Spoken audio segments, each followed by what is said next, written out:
니는 나하고 동급 아니다. 뭔가를 이렇게 진지하게 어떤 의제를 놓고 의논하겠다 이런 게 아니에요.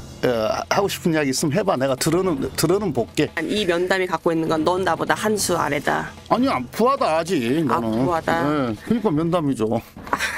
지금 거리를 두고 있는 거죠. 만나긴 만나는데 거리를 두고 만나고 있는 거죠. 흔쾌하게 마음으로부터 정말 진지하게 한번 대화를 나눠서 이 얽힌 전국을 한번 풀어봐야 되겠다. 진지하게 상의해서 협력해서 이런 게 아닌 거죠. 지금 대통령은.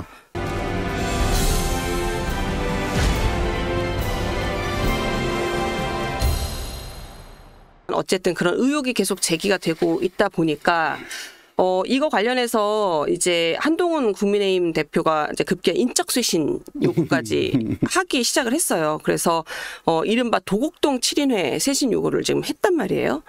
근데 지금 의원님은 김 여사 라인이 실제로 존재한다. 이렇게 지금 말씀의 행간을 놓고 보면 보시는 그게 시중에 쫙 퍼져 있었잖아요. 근데 이번에 그 청와대 무슨 저 행정관 그 출신의 일로 치면 발언 또 녹취 이걸 통해서 확인이 됐잖아요. 그 전에 이미 다 뭐 김건희 라인이 무슨 용산 다 장악하고 있다. 심증적으로는 있었으나 물증이 없었는데 김대남 전 행정관 그 안에 있었던 사람이 증언했으니까. 그래서 물증이 나왔다. 뭐 어제 국회에서는 이 도곡동 7인회 관련해서 지라시가 엄청 돌았다고. 저는 못 봤어요. 저는 못 보셨어요? 저는 지라시 안 봅니다. 지라시 안 보십니까? 그러더라고요. 근데 이게 대통령실은 어쨌든 이거 관련해서 부인은 하기는 했어요.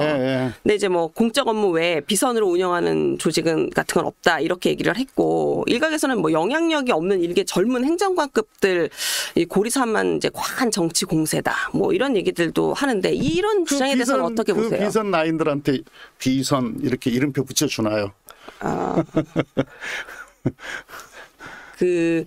다 알지만 그리고 아닌 것처럼 그리고 그 행정관의 그 급수와 상관없이 어쨌든 그 역할을 하는 것 자체에 대해서는 문제가 있다라고 보시는 거죠. 이 친윤계 권성동 의원이 한동훈 대표 측근그룹 도곡동 7인회 라고 부르면서 당대표실 쇄신이 우선이다 이러면서 맞받아 치셨더라고요. 당대표실에 또 무슨 7인? 당대표실 쇄신이 우선이다. 그러니까 그거 못 봤어. 그러니까 한동훈 대표가 김건희 여사의 그 7인회 쇄신해라, 인적 쇄신해라 그랬더니 권성동 의원은 한동훈 대표의 측근 그룹 7인 당대표의 인적 쇄신이 우선이다 이렇게 받아쳤는데, 대표님이 보시기에는 대통령실 인적 쇄신이 우선이라고 보세요? 한동훈 대표의 당대표실 쇄신이 우선이라고 보세요? 권성동은 그 관록 있는 정치인이신데 그 대표실에 그 뭡니까 저 당직 맡고 있는 사람 몇 명을 가지고 무슨 비선 라인이다. 더구나 지금 뭐 선거 때여서 무슨 뭐 공천을 한다거나 뭐 이런 것도 아닌데 그렇게 이야기하는 것은 어떻게 보면 물타기죠. 한동훈 대표의 대통령실 인적 쇄신에 대한 물타기인데 뭐 조금 좋아 보이지는 않네요. 뭐 필요는 뭐 그건 그 당 내부의 사정이기 때문에 제가 왈가불가할 일은 아닙니다. 근데 이제 한동훈 대표가 인적 쇄신까지 요구하고 나왔는데 시중에 그런 이야기 들어보셨어요? 촉법 여사. 촉법 여사? 촉법 소년이란 말은 촉법 소년은 있죠. 들어보셨죠? 이게 범죄를 저질러도 처벌받지 않는 연령. 그건 연령이에요. 지금 김건희 여사 관련해서 도이치모터스도 그렇고 무슨 뭐 디올백도 그렇고 지금 나와 있는 여러 가지 의혹들도 그렇고 김건희 여사는 거의 치해법권이 되어 있잖아요. 그래서 촉법 여사란 말이 있다니까요. 그래요? 그리고 대한민국의 권력이 김건희 중심으로 돌고 있다. 근데 이제 이 모든 책임은 윤석열 대통령이거든요. 윤석열 대통령이 빨리 국민 앞에 나서서 이 전말에 관해서 다 설명을 하셔야 돼요. 그게 도리예요. 아니 대한민국이라고 하는 이 대한민국이 이 중요한 시기에 이런 문제로 우리 국민들이 실망하고 분노하고 지금 이러고 있을 때가 아니잖아요. 지금 대통령이 문제를 해결을 해야죠. 그리고 지금까지 우리 대한민국 정부 수립 이후에 이렇게 권력의 정점에 영부인이 등장한 적이 있었나? 제 기억으로는 한 번도 없었던 것 같긴 한데요. 네. 이것도 기이한 현상입니다. 지금 이렇게 한동훈 대표가 어쨌든 이런 문제가 지금 너무 많으니까 이 재보고를 어쨌든 총괄해야 되는 한동훈 대표 입장에서는 답답하고 하니까 인적쇄신 해라라까지 지금 얘기를 하는 거 아니에요. 네. 처음에는 김건희 여사 사과해라였고 도이치모터스 검찰이 수사 제대로 해라 라고 얘기를 했는데 이제는 인적쇄신 해라 강도가 엄청 세지고 있어요. 근데 이렇게까지 이제 냉기류가 엄청 흐르고 있는데 재보궐 이후에 대통령과 만난다는 거 아니에요, 독대를. 이 유의미한 이 협의가 나올 수 있을까요? 우선 한동훈 대표가 네. 이제 뭐 거리를 둬라, 뭐 인적쇄신해라, 네. 뭐 이런 이야기하는 것이 이제 국민들이 어떻게 보느냐가 대단히 중요해요, 정치는. 이 말에 진정성이 있느냐. 진정성이 있느냐. 근데 별로 없어 보여요. 선고형이라고 보시는 거예요? 네, 그러니까 보궐선거에 이제 만약에 패배를 하게 될 경우에는 네. 그건 내 때문에 진 게 아니고 네. 대통령과 대통령실 또는 김건희 씨 때문에 졌다. 이렇게 이제 면피하기 위한 면피용 발언. 네, 꼼수처럼 보여요. 왜냐하면 그 대표 나와서 그 선거운동 할 때. 네. 최상병 특검과 관련해서 필요하다고 이야기를 했었잖아요. 근데 대표 되고 나서 지금 안 하고 있잖아요. 아, 전대 경선할 때 제3자 추천 최상병 특검법. 예. 자기가 제3자 무슨 뭐 추천 특검법이든 내서 진행을 시켰어야 되는 거죠. 근데 뭐 전혀 뭐 안 했지 않습니까? 비슷한 케이스라고 보시는 거죠. 예. 그리고 이게 원래 대통령과 여당 대표는 수시로 만나는 거예요.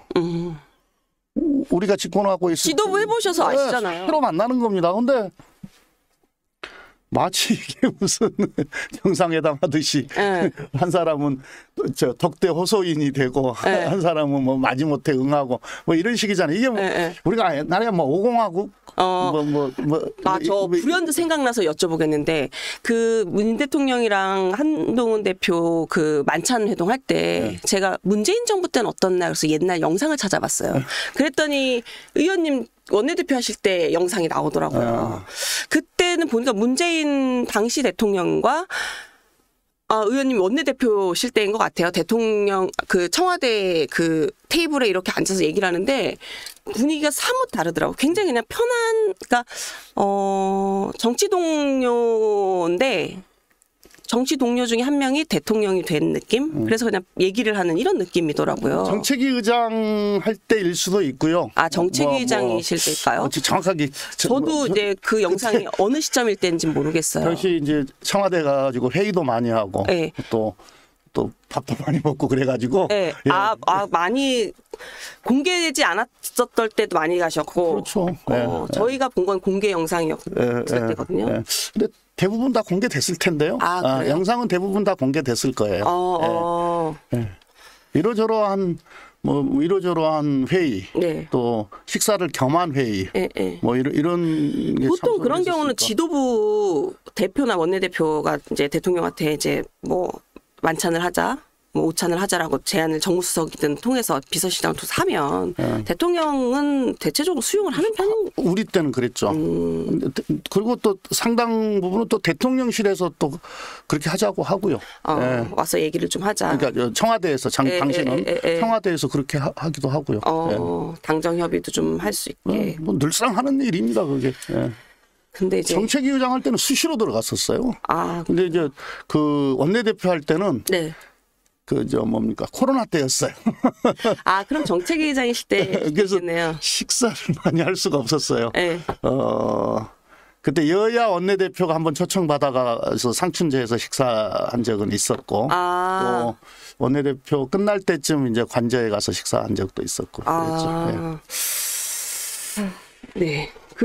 이 배석 관련해서 대통령실에서는 어쨌든 냉기류가 흐르긴 하지만 만난다. 그래서 뭐 20일 만날 수 20일 만날 수 있다 이런 얘기는 하던데 이 얘기를 하더라고요. 면담을 한다. 근데 면담과 독대는 다르잖아요. 다른 거죠. 그래서 저는 이 면담이 되게 집중이 되더라고요. 근데 더 잘 아시잖아요. 네. 그 형식에 대해서. 네. 이 의미를 저 어떻게 봐야 되나요? 면담 아래로 보는 거죠. 아, 아래로 보는 거예요? 니는 나하고 동급 아니다. 아, 대통령과. 그러니까 뭔가를 이렇게 진지하게 어떤 의제를 놓고 의논하겠다 이런 게 아니에요. 와서 네가 당신 이렇게 하고 싶은 이야기 있으면 해봐. 내가 들어는 볼게. 이런 거죠. 와서 그럼 보자니까 와서 한번 얘기는 해봐. 이런 뉘앙스. 그럼 그런 경우는 단둘이 본다기보다는 정진석 비서실장이라든가 누군가가 배석할 가능성이 높다고 원래는 이제 누군가 하나는 배석을 해요. 보통은 비서실장이 네. 배석을 하죠. 비서실장, 정무수석 이렇게 배석을 하죠. 원래는. 네. 독대일. 네. 근데 이제 뭐 그 두 사람이 필요에 의해서 둘이만 만나겠다 하면 얼마나 또 할 수 있는 거고요. 그렇죠. 예. 근데 이 면담이라는 거의 성격을 놓고 봤을 때는 독대가 안 이루어질 가능성도 있다고 봐야 할까요? 근데 이제 독대가 비서실장이나 정무수석이 배석을 해도 네. 그게 독대냐 아니냐 뭐 이렇게 이야기하지는 않아요. 다만 이 면담이 갖고 있는 건 넌 나보다 한 수 아래다. 아니야, 부하다 하지. 너는. 부하다. 그러니까 면담이죠. 그래서 면담이라는 얘기했습니다. 꼭 민호님 만나듯이 만나는 거 아니에요? 아니, 그래서 제가 이 얘기가 나오길래 국민의힘 친한계 뭐 인사한테 면담이라는 얘기를 한다. 이거에 대해서 어떻게 보냐 그랬더니 친한계 인사는 그렇게 얘기를 하시더라고요.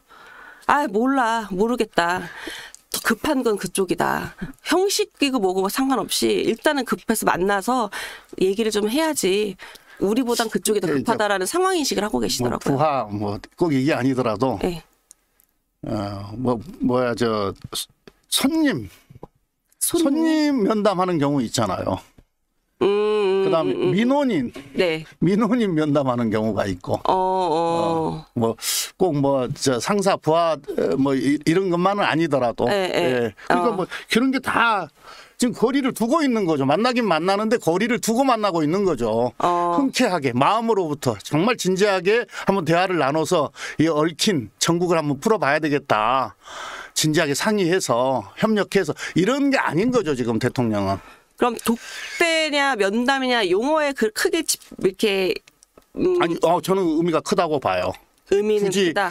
굳이 독대가 아니고 면담으로 발표를 했다고 한다면. 그건 마음이 흔쾌하게 일어나서 만나는 게 아니에요. 마음이 흔쾌하게 일어나서 만나는 건 아니다. 알겠습니다. 이 김건희 여사 이 관련해서는 뭐 한동훈 대표도 뭐 인적쇄신 얘기하면서 문제 제기를 했지만 민주당에서도 김건희 여사 상설특검 추진하기로 했잖아요. 네. 이거 어떤 의미로 이해하면 될까요? 지금 이제 민심을 좀 잘 봐야 되는데 딱 한 줄로 요약하면 어느 순간 뚝이 무너질 수 있다. 뚝이 무너질 수 있다. 그 임계점을 향해서 지금 물이 차오르고 있다. 민주당은 그렇게 판단을 하시는 거예요. 아니 우리 민심을 이야기하는 민심이. 겁니다. 근데 이제 그래서 요 기존의 그 특검법은 특검법대로 가고 요 상설 특검은 대통령이 거부권 행사할 수가 없거든요. 그렇죠. 그러니까 보완제의 성격을 갖고 있는 거죠. 그러니까 특검법은 포기하고 상설 특검만으로 가겠다는 건 아니고. 같이. 근데 이제 우리가 11월에 이제 특검법이 재발의가 될 텐데. 그렇죠. 저는 이 상태면은 통과될 가능성이 매우 높다 이렇게 봐요. 이탈표가 있을 거다. 근데 이제 또 재표결을 하면 재표결을 거부권이 행사되고 재표결을 하게 됐을 경우에는 통과될 가능성이 매우 높다고 보는데 어찌 됐든 간에 이 거부권 때문에 부딪힐 것을 대비한 보완제적 성격을 갖고 있다 이렇게 말씀을 드리는 겁니다. 어쨌든 이번 표결에서는 한동훈 대표도 이거에 대해서는 단일 대우 유지의 입장을 냈잖아요. 그러니까 민심을 이기는 정치는 없어요. 그러니까 지금 국민의힘 의원들이 쭉 돌아다니다 보면 지역에 관계없이 우리 국민들이 부글부글 끓고 있는 것, 그다음에 막 욕하는 것 다 듣고 있거든요. 그래서 선출직들이 그 이른바 민심에 가장 민감하다는 거 아닙니까? 그쵸. 더구나 먹고 사는 문제도 힘들어요. 실질 소득이 줄었으니까. 그리고 동네 소상공인 자영업자 너무너무 힘들어요 지금. 이것 때문에 지금 부글부글 끓고 있거든요. 말을 못해서 그렇지. 제가 국민의힘 의원들도 많이 알잖아요. 그러니까 본회의장에서 아주 난감해해요. 아 그래요? 네, 난감해하는데 네. 그런데 이제 계속 이렇게 그 대통령이 김건희 여사 보호하겠다고 특검법 좌절시키고 이렇게 되면은 그 이제 국민의힘도 용서하지 않겠다 이런 분위기가 조성될 거 아니에요. 국민들 사이에서. 이제 그 정선이. 예. 국민의힘 너네 똑같다 이렇게 될 거 아닙니까? 이걸 의원들은 느낀다니까요. 거기에 대한 두려움이 좀 있다고 느껴지죠. 그렇죠. 국민의힘이 우리 망하는 거 아니야? 뭐 이런 거 있어요. 거기에 만에 하나. 뭐 이번 주인지 다음 주인지 잘 모르겠습니다만은 도이치모터스 주가 조작과 관련해서 예를 들어서 뭐 무혐의 처분을 한다든지 검찰에서 이럴 경우에는 폭발할 거예요. 민심도 폭발하고 국민의힘도 이제는 지금처럼 못 가죠. 수심이 안 가고 무혐의 처분할 가능성이 높다고 하는데 그게 사실 기정사실화가 된다면 이거는 폭발할 가능성이 높다. 그런 거죠. 그렇게 보시는. 그러면은 이탈표가 나온다면 어느 정도로 나올 걸로 보세요? 글쎄요, 뭐 예단할 수는 없지만은 그 거부권 행사에서 재의결 표결 들어갔을 때 충분히 통과될 수 있을 정도의 뭐 표수는 나올 수 있을 거라고 보는데요. 그래서 이제 지금 대통령이 뭐를 해야 되냐면은 그러니까 뭐 둘이 단둘이 만나고 뭐 이런 거 원래 만나야 될 사람들이 만나는 건데 지금 만나는 형식도 이상하고 막 독대 호소해 갖고 만나기 싫은데 지금 억지로 만나고 막 이런 거 아니에요. 웃기지도 않는 건데 지금 이거 풀려면요 대통령이 국민들을 향해서 지금 이 사태와 관련해서 아주 해명을 다 해야 됩니다. 설명을 해야 됩니다. 설명. 사과도 해야 된다고 보세요? 당연하죠. 그건 사과와 함께. 그 다음에 이제 김건희 아까 핵심에 지금 김건희 여사가 있고 지금 저런 것도 나오고 있고요. 이게 김건희 여사도 대국민 사과를 하고. 그리고 특검법 수용하고 김건희 특검법 수용하고 그리고 뭐 김건희 라인이 얼마만큼 있는지는 저는 잘 모르겠습니다만은 그건 뭐 세상에 다 알고 있는 사실이니까 정리하고 그래서 모든 걸 이렇게 정상으로 돌리는 노력들을 해야 돼요. 그렇지 않으면 감당 못할 겁니다. 대통령실에서 제2부속실 지금 설치 하고 무슨 공간이 없어서 무슨 뭐 늦어진다 이게 말이 되는 소리예요. 그게 공간이 없어서. 그거는 국민의힘의 의원도 저희 나는 정치다 딱 그 자리에 앉으셔서 말씀하시더라고요. 그거는 좀 아닌 것 같다. 대통령실이 용산으로 옮긴 것도 윤석열 정부인데 그 옮겨서 그 공간 없게 만든 정부도 그럼 윤석열 정부인데 말이 되냐 그 얘기는 하시더라고요. 근데 이제 어쨌든 그건 만든다고 하니까 지켜보시는 걸로. 요거 그 상설특검 관련해서 여당은 특검 추천 배제 는 위헌이다라고 지금 얘기를 하고 있는데 그래서 권한쟁의 심판 헌재에 청구한다고 하는데 이거는 아무거나 위헌이라고 그래요. 국회 규칙을 국회에서 바꾸는데 뭐가 위헌이에요? 이거 국회 규칙인데. 별로 문제가 되지 않는다.